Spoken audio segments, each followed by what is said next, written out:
মেয়ে সকাল থেকে খায়নি, পড়তে গেছিল, এখন এসে খাচ্ছে। আর এই দেখো একজন বসে কী করছে, এনারও কিন্তু পেট ভরা। হ্যাঁ, পেট ভরা। মাছ ভাজি দিয়ে এত কটা ভাত মেখে দিয়েছি, আবার কাটা দিয়েছি, ইলিশ মাছ দিয়েছি, সেগুলো দিয়ে মেখে দিয়েছি, তাই খেলো। কিন্তু ওই বলে না, জাতের ধারা যাবে কোথায়, পেট ভরা তবুও যে দিদি খাচ্ছে সেটা দেখতে হবে। তাই তো শোনা? তাই তো, পেট কিন্তু ভরা তবুও খাবে। হ্যাঁ, দেখো কী করছে। তা কী দিয়ে খাচ্ছিস না? আমি তো খাচ্ছি এখন পুঁই শাক দিয়ে, চিংড়ি দিয়ে, আর লোটে মাছ। আর আরেকটা হয়েছে চিংড়ি মাছ দিয়ে তোমার লাউ ঘন্ট। চিংড়ি মাছ, হ্যাঁ, চিংড়ি মাছ। আর একটা ইলিশ মাছের মাথা ছিল, ওটাও দিয়ে দিয়েছি।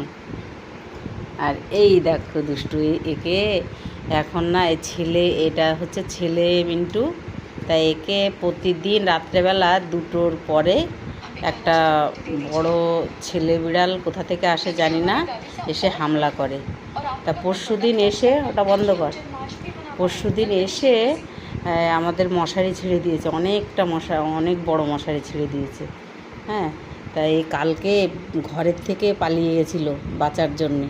তা যাই হোক, সকালবেলা কাদা টাদা মাখিয়ে সুস্থভাবেই ফিরেছে। অনেক কষ্টে নিজের জীবন বাঁচিয়েছে। কিন্তু এ যা বাচ্চা, আর যে হামলা করেছে সে কিন্তু ভীষণ বড় সড়ো একটা বিড়াল। সারা রাত ঘুমাতে পারিনি টেনশানে, যে কি হবে, আমার মিন্টুটা বেঁচে ফিরবে তো, মেরে দেবে না তো, কেন করে এরকম কে জানে বিড়াল।